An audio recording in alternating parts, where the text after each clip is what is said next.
Oi, pessoal, tudo bem? Meu nome é Amanda Torres e eu estou muito feliz de poder participar desse estudo na casa de Albino Teixeira, com um tema tão importante para todos nós, o Consolador Prometido. Quantos de nós procuramos a doutrina pela primeira vez buscando consolo e conseguimos encontrar, não é mesmo? Quantos de nós nesse momento precisamos de mais esperança, mais consolo, e nós buscamos justamente nos ensinamentos da doutrina? Então, que hoje nós possamos ter um momento de reflexão muito agradável sobre essa característica tão importante. Nós vamos usar como base o Evangelho de João, capítulo 14, versículos 15 a 17 e 26. Também as questões 352 e 353 do livro O Consolador, do Emmanuel, o livro A Gênese, de Kardec, e muito importante, nosso querido Evangelho segundo o Espiritismo, no capítulo 6. O título dele é Cristo Consolador. Dentro dele tem o item O Consolador Prometido, mas nós vamos ver alguns tópicos deste capítulo como um todo, porque dentro dele também tem algo muito importante, que é a comunicação pela primeira vez do Espírito de verdade. Aquele que vocês vão ver que está prometido lá no versículo de João. Então, é muito importante para nós esse capítulo, um capítulo que não é muito grande, mas que tem muita informação boa para a gente aí, muito consolo, muito aprendizado. Então, vamos começar com a leitura do capítulo 14 do Evangelho de João, versículos 15 a 17 e o 26, como eu disse. Olha só o que João vem trazer para a gente. Se me amais, guardai os meus mandamentos, e eu rogarei a meu Pai, e ele vos enviará outro Consolador, a fim de que fique eternamente convosco, o Espírito de verdade, que o mundo não pode receber, porque não o vê e absolutamente não o conhece. Mas quanto a vós, conhecê-lo-eis, porque ficará convosco e estará em vós. Porém, o Consolador, que é o Santo Espírito, que meu Pai enviará em meu nome, vos ensinará todas as coisas e vos fará recordar tudo o que vos tenho dito.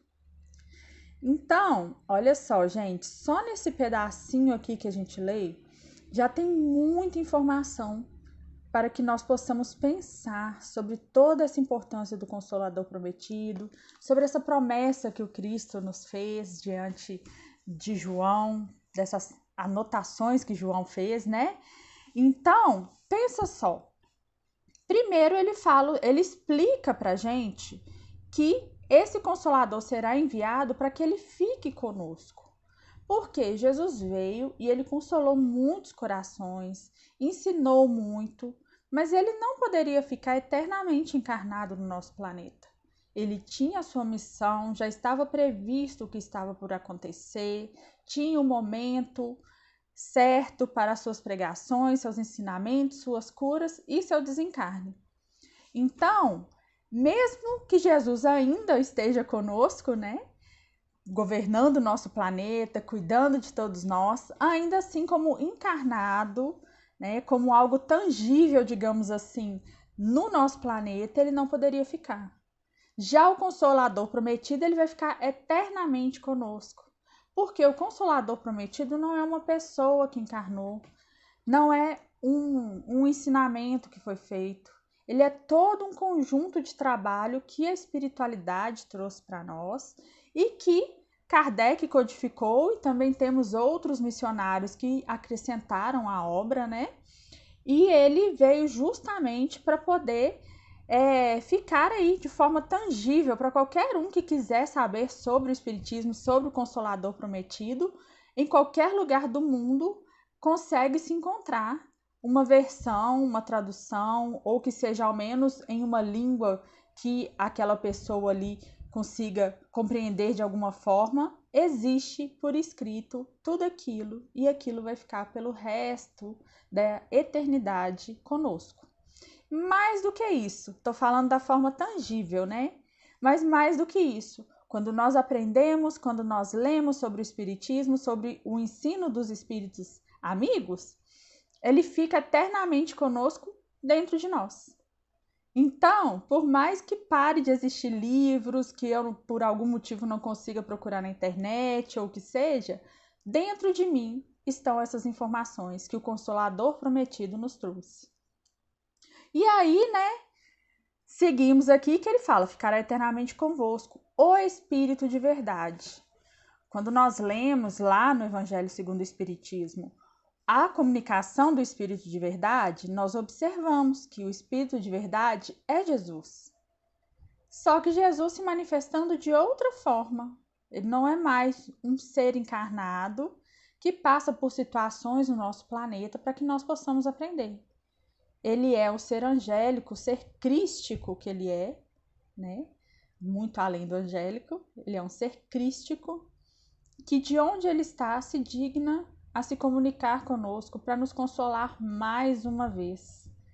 Então, graças a toda essa comunicação, todo o trabalho que existiu ali entre os encarnados e os desencarnados para que conseguisse acontecer a codificação, graças a tudo isso nós temos uma fala direta de Jesus aos nossos corações. Não só uma, mas principalmente esta, né?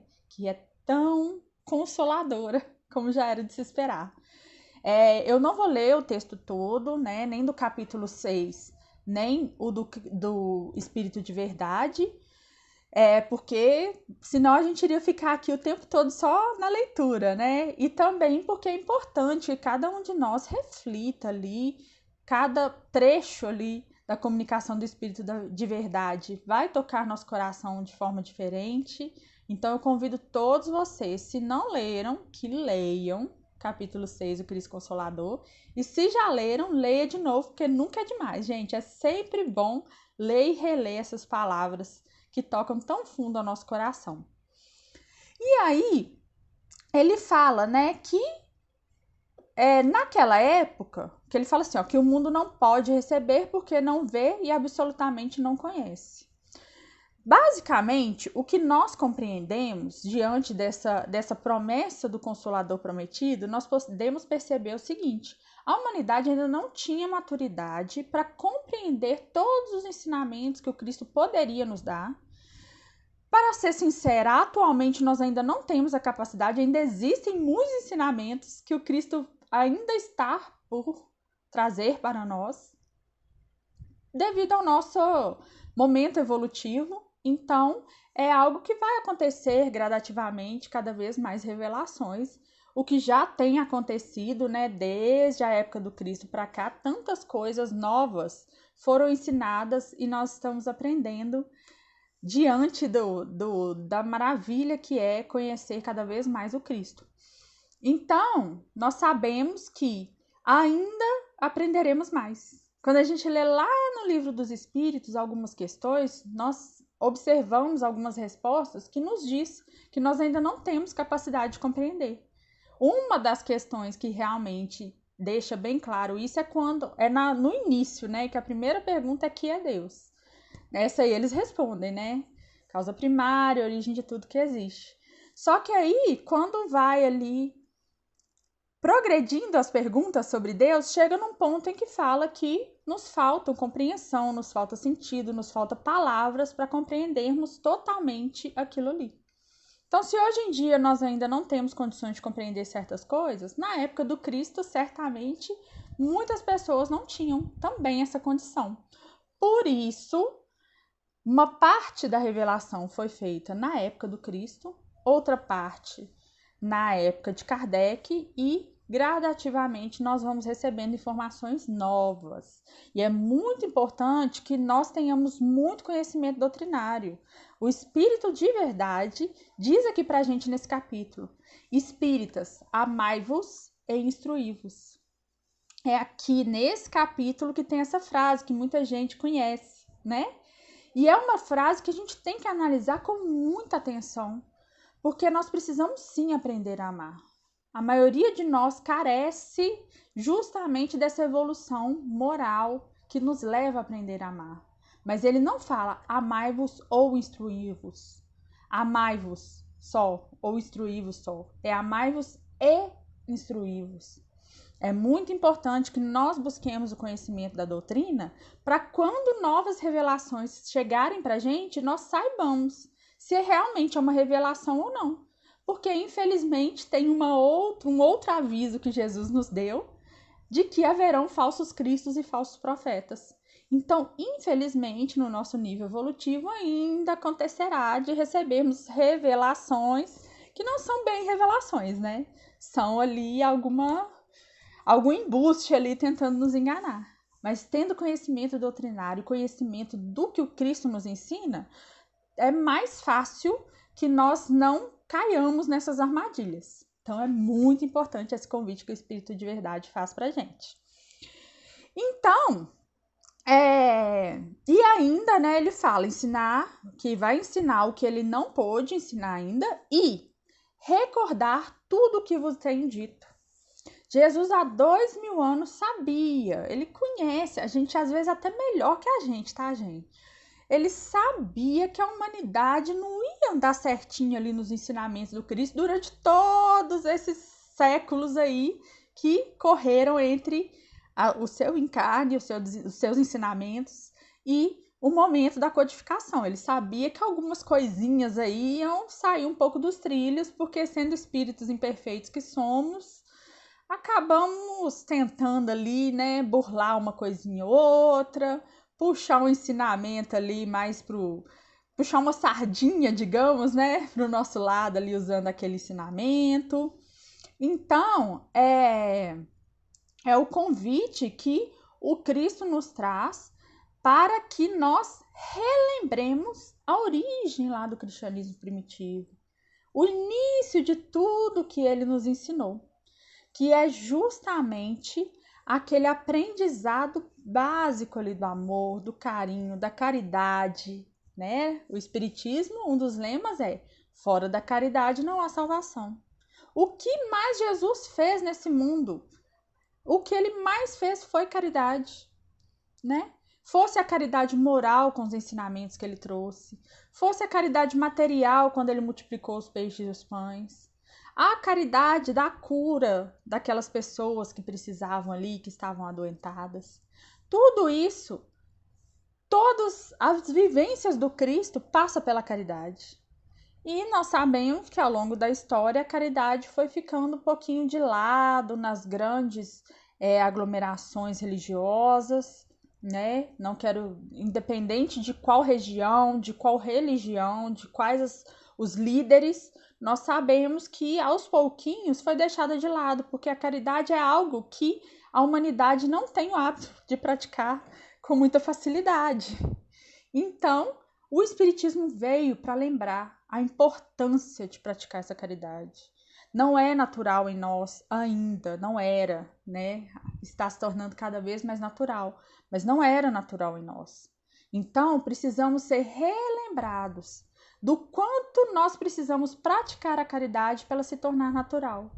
E aí sim, nós não vamos precisar ser relembrados de praticar a caridade, porque ela já vai ser parte do nosso dia a dia. Tudo num processo, né? A bondade divina maravilhosa, com todo esse processo aí que respeita a nossa caminhada, que respeita nossas condições, então não nos violenta. Aos pouquinhos, vai ali, relembra aqui, relembra ali, vem um missionário com algumas atitudes diferenciadas ali para nos lembrar, e aí veio a codificação, e nós vamos ali caminhando com a velocidade que cada um de nós dá conta.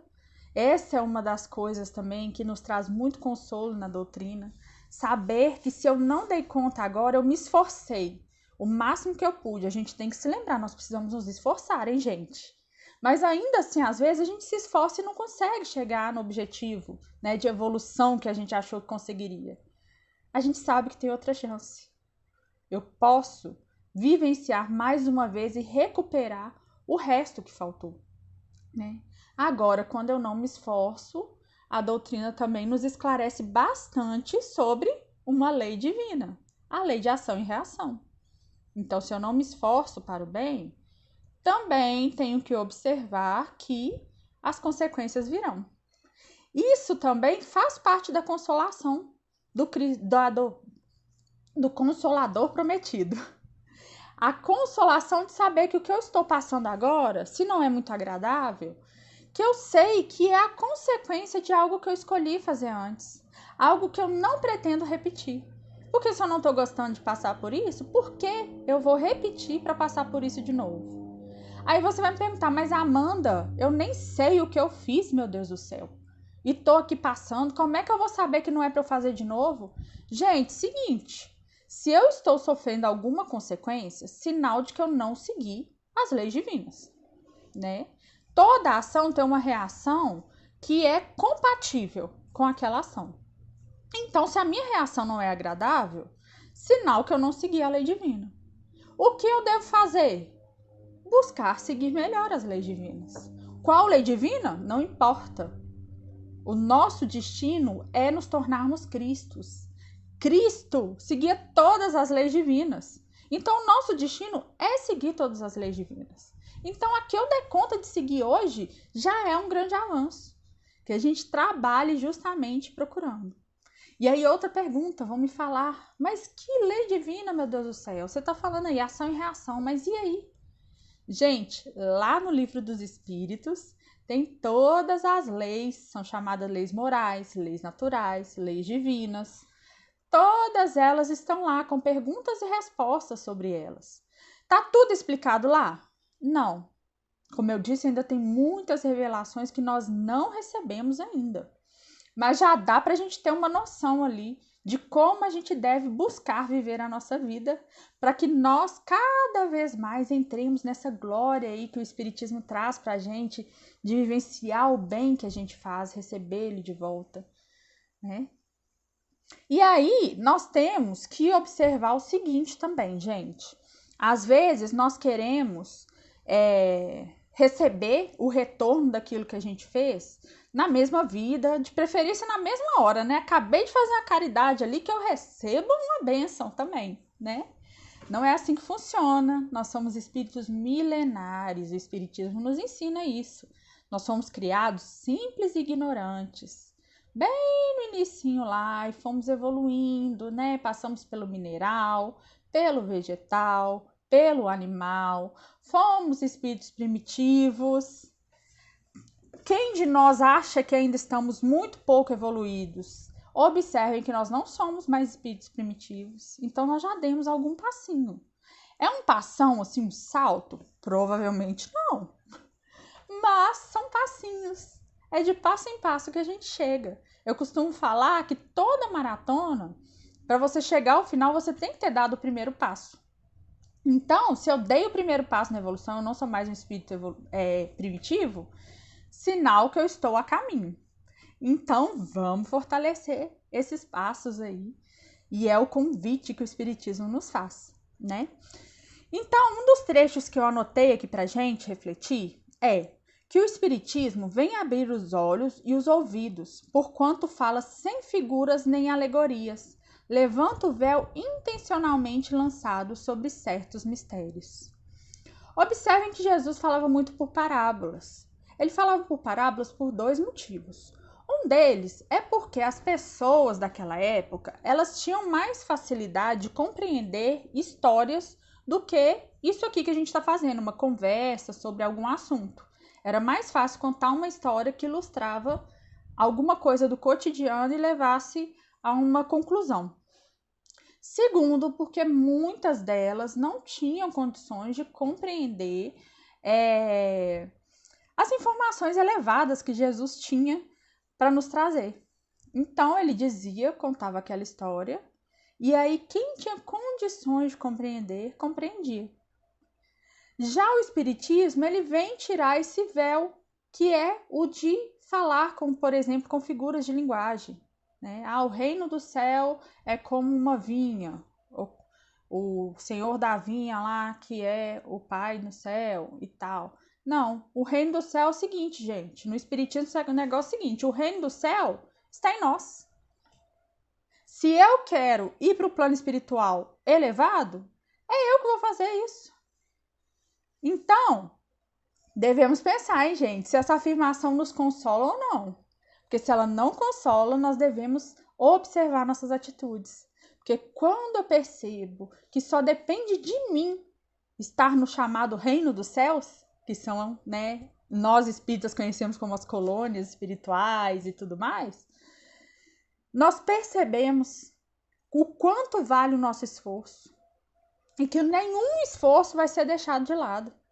Então, se me consola pensar nisso, eu observo que eu estou me esforçando. Tanto quanto eu poderia?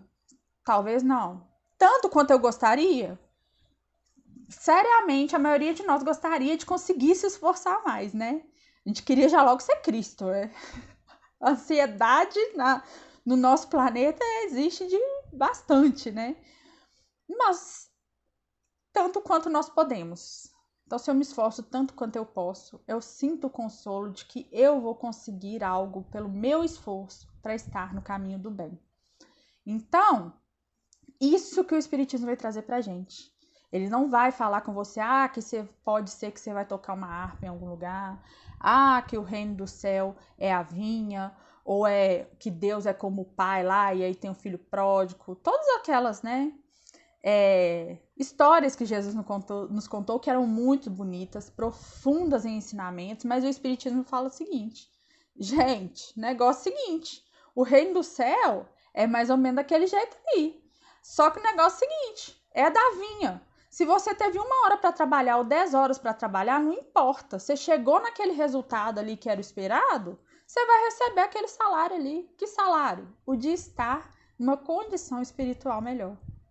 Nós temos muitos livros espíritas que falam sobre as parábolas, né? O Evangelho tem algumas parábolas também que são mais detalhadas ali, que são justamente para tirar esse véu. E aí, um outro trecho que eu trouxe pra gente é: dando-lhe a ver do alto as coisas, a importância das vicissitudes terrenas some-se no vasto e esplêndido horizonte, que ele o faz descortinar. E a perspectiva da felicidade que o espera lhe dá a paciência, a resignação e a coragem de ir até o termo do caminho. Nessa parte aqui, lá no texto, a gente lê uma explicação que, por exemplo, se eu estou numa estrada e a estrada é muito longa, eu não sei o fim dela. Então, às vezes, eu posso desistir no meio do caminho e tal. Uma estrada mesmo. Estou andando ali e não vejo cidade nenhuma e falar, nossa, cansei, vou acampar aqui mesmo e ficar. Agora, se eu subo no alto do monte e consigo visualizar o fim da estrada, se torna diferente a minha disposição para chegar a esse fim. Porque eu percebo, enquanto eu não vejo, eu não sei onde é o fim dessa estrada, onde que ela vai dar, o que vai acontecer. Mas no alto do monte eu percebo onde essa estrada vai chegar. Então eu observo qual que é o meu destino, para qual caminho eu estou indo. Então, esse que é o convite da doutrina espírita, que nós observemos o nosso objetivo. Tem aquela música lá, Luz das Luzes, que fala, eis o roteiro, segue Jesus. É lá que eu miro, é lá que eu vou chegar. Eu sei, eu fui criado para me tornar perfeito. Então, eu sei que eu vou me tornar Cristo.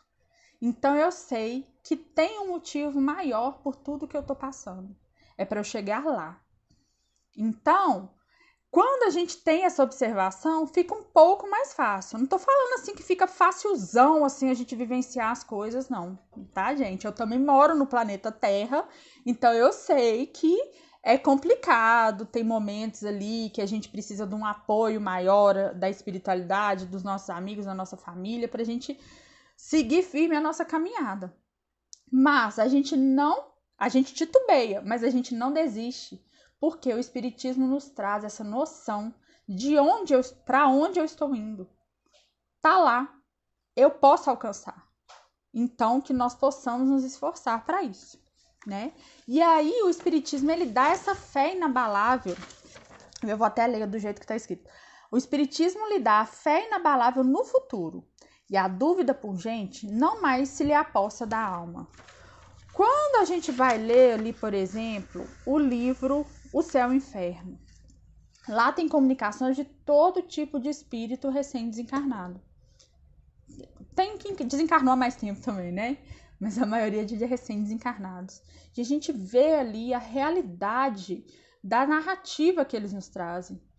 Eles contam ali da vida deles, como é que aconteceu e tudo. Nós percebemos que realmente aquela pessoa existiu, ela desencarnou e ela continua viva. Eu acho que essa questão é o maior consolo que o Espiritismo nos traz. Poder nos comunicar com os que se foram. Não só por quem consegue se comunicar com alguém de quem tem saudade, mas principalmente por sabermos que a morte ela é só uma transição, de que a nossa vida ela não acaba nesse momento, né? Que ela não está encerrada nos pouquíssimos anos que nós vivemos na Terra. Porque por mais que alguém desencarne aos 102 anos, 108 anos, é raro, mas cada vez mais tem existido, né, essas pessoas, por mais que tenha esse desencarne, ainda é pouco tempo diante de toda a eternidade que nós vivemos.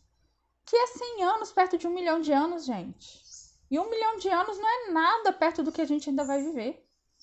Então, quando a gente observa, né, todos esses relatos e passamos até essa fé inabalável e na vida futura, isso nos fortalece nas nossas escolhas, na nossa caminhada no bem, na vivência até mesmo das nossas vicissitudes, né? A gente consegue passar por elas com um pouco mais de esperança, porque nós compreendemos que eu precisava passar por aquilo e que é necessário que eu me fortaleça diante daquilo, continue com fé, continue no trabalho, porque vai chegar num objetivo maior. Então, é uma das maiores coisas, digamos, né? Não sei a palavra, mas uma das melhores coisas que o Espiritismo traz pra gente é isso.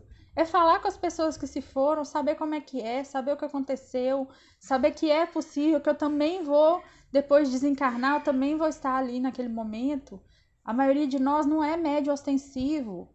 Então, quem já era médio ostensivo mesmo antes da codificação, alguns, né, que não tinham medo, eles conseguiam conversar, já tinham essa informação em tudo. Mas agora não, qualquer um de nós que não seja médium ostensivo, nós temos informações dos espíritos.